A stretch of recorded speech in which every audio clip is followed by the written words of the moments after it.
সাধুটোৰ নাম দীঘল ঠেঙীয়া। এজনী বুঢ়ী আছিল। তাই এজাক গৰু ৰাখি গাখীৰ বেচি কোনোমতে টুক টুক টাক টাককৈ খাই আছিল। তাই শোৱা ঘৰটো বৰ পুৰণি আৰু তাৰ ছালৰ খেৰবোৰো ওৱলি গৈছে। সেই দেখি উৰখি বৰষুণত পানী পৰে। এদিন ডাৱৰীয়া ৰাতি তাই খাই বৈ উঠি শুবলৈ ধৰোঁতে, হে প্ৰভু, দীঘল ঠেঙীয়াই নাপায় যেন, এই বুলি কৈ চাঙত উঠি শুই থাকিল। সেইদিনাই ৰাতি এটা চোৰে বুঢ়ীৰ গৰু এটা চুৰ কৰি নিবলৈ বুলি আহি গোহালিৰ কাষতে লুকাই বহি বুঢ়ী শুবলৈহে বাট চাই আছিল। ঠিক তেনেকৈ এটা বাঘেও বুঢ়ীৰ গৰু খাবৰ মন কৰি এন্ধাৰে মুন্ধাৰে আহি গোহালিৰ গৰুজাকৰ মাজত সোমাই সিও কি কৰিছিল, বুঢ়ী শুবলৈ বাট চাই আছিল। বাঘ আৰু চোৰ দুয়োৱে বুঢ়ীয়ে কোৱা সেই কথাষাৰ শুনিলে। কিন্তু দীঘল ঠেঙীয়া মানে কি, সিহঁতে বুঢ়ীৰ ভাত ঘুমতি আহিল আৰু চোৰে গৰু চুৰ কৰিবলৈ গোহালিত সোমাল। চোৰে ভাবিলে, কোনটো গৰু ভাল, কোনটো বেয়া, এন্ধাৰে মুন্ধাৰে কেনেকৈ চিনিম? এতেকে যিটো গৰুৱে তাৰ টিকাত হাত দিলেই জঁপিয়াই উঠিব, সেইটোৱে নিশ্চয় চেঙা আৰু ভাল হ'ব। ইয়াকে সি ঠিক কৰি ভাবি এটা এটাকৈ গৰুবোৰৰ টিকাত হাত ফুৰাবলৈ ধৰিলে। সেইদৰে সি হাত ফুৰাই ফুৰোতে বাঘটোৰ টিকাতে হাত পৰিল আৰু বাঘটো জঁপিয়াই উঠিল। চোৰে ভাবিলে, এইটো বৰ কাটন গৰু, ইয়াকে নিব লাগিব। গৰুটো খুব ভাল বুলি ভাবিছে, গতিকে সেইটোকে নিবলৈ চোৰে ভাবিলে। ইয়াকে ভাবি সি বাঘটোৰ নেজডাল পকাই দি তাক খেদি লৈ যাব খোজোতে বাঘে ভাবিলে, এইটো বুঢ়ীয়ে কোৱা কিবা দীঘল ঠেঙীয়াহে মোক পালে। এই ভাবি বাঘে আকৌ জাপ মাৰি উঠিল। চোৰে ভাবিলে, ই কম গৰু নহয়, ইয়াৰ পিঠিত নুঠিলে ইয়াক লৈ যাব নোৱাৰিম। ইয়াকে ভাবি চোৰে জাপ মাৰি বাঘৰ পিঠিত উঠিল আৰু বাঘে ঠিক তাক দীঘল ঠেঙীয়াই ভালকৈ পালে বুলি ভাবি গোহালিৰ পৰা ওলাই চেকুৰৰ মাৰিলে, খুব দৌৰিলে, হয়নে? কাৰণ সিও ভয় খাইছে। আৰু চোৰেও গৰুটোৰ কেৰামতালি দেখি বুজিলে সি গৰু নহয়, কিবা দীঘল ঠেঙীয়াহে। চোৰেও ভাবিলে তাক দীঘল ঠেঙীয়াহে পালে, আজি মোক সঁচাকৈ দীঘল ঠেঙীয়াই পালে। চোৰে ভাবিলে, দুয়ো দুয়োকে দীঘল ঠেঙীয়া বুলি ভাবি ভয়ত তৎমত হেৰুৱালে।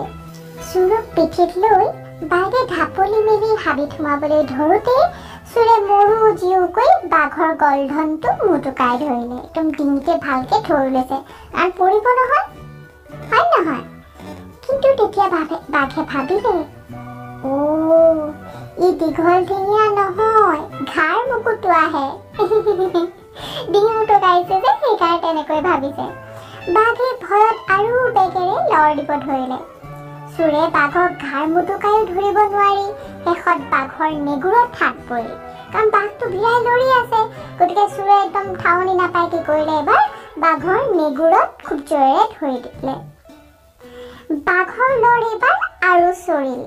লৰৰ কোবত চোৰটো বাঘৰ পিঠিত আৰু ৰব নোৱাৰি বাগৰি মাটিত পৰি গল। কিন্তু সি বাঘৰ নেগুৰডাল ইমান বজ্ৰলেপ মুঠিৰে ধৰিছিল যে নেগুৰডাল চোৰৰ হাতৰ মুঠিতে পেপা কাঢ়ি ৰল।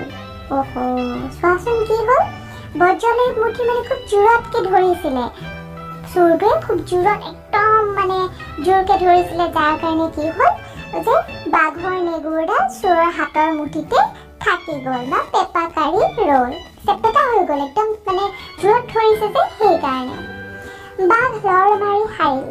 সি ভাবি ভিতৰ পাই অলপ উশাহ লৈ ভাবিলে, তাক ঘাৰ মুকুটোৱাই নহয়, পেপা কঢ়াইহে পাইছিল। ইফালে চোৰে হাতত নেগুৰডাল পিটিকি চিটিকি চাই দেখিলে সেইডাল গৰুৰ নহয়, জন্তুৰ নেজো নহয়, আন বাঘৰহে নেজ। তেতিয়া তাৰ ভয় লাগিব ধৰিলে। ভাবাচোন, সেইটো মানুহ আৰু বাঘে তাক কি কৰিব, খাই পেলাব। গতিকে তাৰ বহুত ভয় লাগিলে। আৰু ৰাতি তেতিয়া ভালেমান আছিল। সেই দেখি সি ৰাতিটো বাকী দুখৰ কটাবলৈ ওচৰতে থকা আম গছ এজোপাত উঠিল। ইফালে বাঘে হাবিত সোমাই তাক পেপা কঢ়াই পোৱাৰ কথা তাৰ লগৰীয়া ভাই বন্ধুবিলাকক ক'লত ইহঁতে গুণি গাঁঠি ঠিক কৰিলে যে এইটো বৰ লাজৰ কথা, সিহঁত বনৰ ৰজা। এতেকে সিহঁতৰ লগৰীয়া ভাই ৰজা এজনক পেপা কঢ়াই এনে লঘু লাঞ্ছনা কৰিব, ই বৰ অসহনীয় কথা। ইয়াৰ প্ৰতিকাৰ নকৰিলে পেপা কঢ়াই পোৱা সেই বাঘটোৰ অকল মেগুৰডালহে গৈছে, কিন্তু সিহঁতৰ অপমানত নাক কাণ শুকাই যাব। আৰু তাৰ বাহিৰেও পেপা কঢ়া বুলি যদি কোনো জন্তু সিহঁততকৈ বলি হৈ ওলায়, তেন্তে সিহঁতে ৰজাৰ শাৰীৰ পৰা গৈ খৰি ভাৰী পানী ভাৰীত আদিত পৰিবগৈ। আগৰ দিনত কি হৈছিলে জানানে?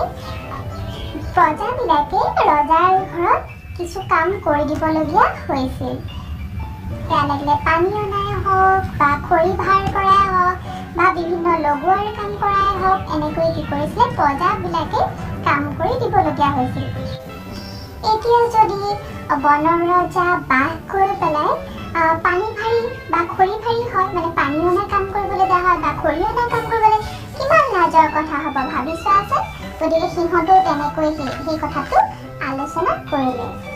আৰু সেই দেখি সকলোবোৰ বাঘে লৰালৰিকৈ মেল পাতি ইয়াকে আলোচনা কৰিলে যে অলপ পলম নকৰি তেতিয়াই সিহঁতে পেপা কঢ়াৰ বিৰুদ্ধে যুদ্ধ যাত্ৰা কৰা উচিত। সিহঁতে এতিয়া কি কৰিব যে পেপা কঢ়াৰ বিৰুদ্ধে যুদ্ধ কৰিব।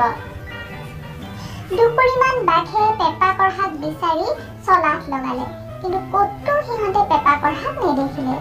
শেষত এটা বাঘৰ চকু সেই আমজোপাৰ আগত পৰিল। আমজোপাত মানে কি হৈছিলে, এই চোৰটো উঠি আছিলে, সেই পেপা কঢ়াক তাতে বহি থকা দেখিলে। সেইটো পেপা কঢ়া বুলি আঙুলিয়ে দেখালত আটাইবোৰ বাঘে একেবাৰে হাউৰি মাৰি উঠিল। মানে একদম ভয় খাই চিঞৰি দিছে। কিছুপৰ সিহঁতে ভাবি চিন্তি বুদ্ধি এটা সাজিলে। পেপা কঢ়াই ঢুকি পাবলৈ সিহঁতে এটাৰ পিঠিত এটা, আকৌ সেইটোৰ পিঠিত আন এটা, এইদৰে উঠি একদম ওখ হৈ গ'ল। গম পাইছা? তেহেঁতৰ বুদ্ধি আছে যে বুদ্ধিয়ে কামটো কৰিব বিচাৰিলে। সিফালে চুৰে ভাবিলে এতিয়া সৰ্বনাশ, এতিয়াহে বিপানে মৰিলো। তৎক্ষণাত চুৰেও এটা বুদ্ধি উলিয়ালে। সি দেখিলে যে নিশ্চয় তলত কি হৈছে, পেপা কঢ়াই পোৱা বাঘটো আছে, তাৰমানে যাৰ নেগুৰডাল তাৰ হাতত থাকিলে চোৰটোৰ হাতত। গতিকে সি কি কৰিলে চোৱা, সেই নেগুৰ খৰা বাঘটোক চোৰটোৱে গলগলীয়া মাতেৰে মাত লগালে, খৰা চাবি চাবি চাবি। ইফালে খৰা বাঘটো মানে নেজ নোহোৱা বাঘটোৱে ভাবিলে আকৌ পেপা কঢ়াই আনবৰগি মোকেহে ধৰে। ইয়াকে ভাবি সি চুটি বিচুটি বুদ্ধি হেৰুৱাই হাবিৰ ফালে লৰ দিলে। আৰু সি কেনে কৰিলে, তাৰ পিঠিত এটা এটাকৈ উঠি ওখ হোৱা আটাইবোৰ বাঘ থল থলকৈ মাটিত সৰি পৰিল। আৰু সিহঁতেও ভাবিলে আমাক পেপা কঢ়াই পালে বুলি বৰকৈ ভয় খাই তৰা নৰা চিঙি হাবিত পলাই গুচি গ'ল। চোৰে ৰাতিটো তাতে থাকি পুৱাতেই গছৰ পৰা নামি তাৰ ঘৰলৈ গুচি আহিল আৰু এতিয়াৰ পৰা সি চোৰ নকৰো বুলি শপত খালে। গতিকে এইটো আছিল দীঘল ঠেঙীয়া সাধু। এতিয়া মই কওঁ শুনা। দীঘল ঠেঙীয়া মানে আচলতে কি জানানে? বৰষুণ। আচলতে এই আইতাজনী বুঢ়ী যিগৰাকী মহিলা আছিলে, তাই ভগৱানক প্ৰাৰ্থনা কৰিছিল। কাৰণ কিয়নো বৰষুণ যাতে আজি নাহে বুলি প্ৰাৰ্থনা কৰিছিল। হে প্ৰভু, কি বুলি কৈছিলে? হে প্ৰভু, আজি দীঘল ঠেঙীয়া নাপায় যেন। দীঘল ঠেঙীয়া মানে বৰষুণে, যদি বৰষুণ আহে তেওঁ উৰুখা বজাত পানী সোমাব নোসোমায়। গতিকে সেইকাৰণে তেওঁ তেনেকৈ ভগৱানক প্ৰাৰ্থনা কৰিছিল যাতে সেই ৰাতি বৰষুণ নিদিয়ে। সাধুটো কেনেকুৱা পালে লাইক কমেন্ট শ্বেয়াৰ কৰি জনাব, লগতে সাবস্ক্ৰাইব বাটন ক্লিক দিব। কমেন্ট বক্সত যাওক আৰু সাধু কথাবোৰ ডাউনলোড কৰক।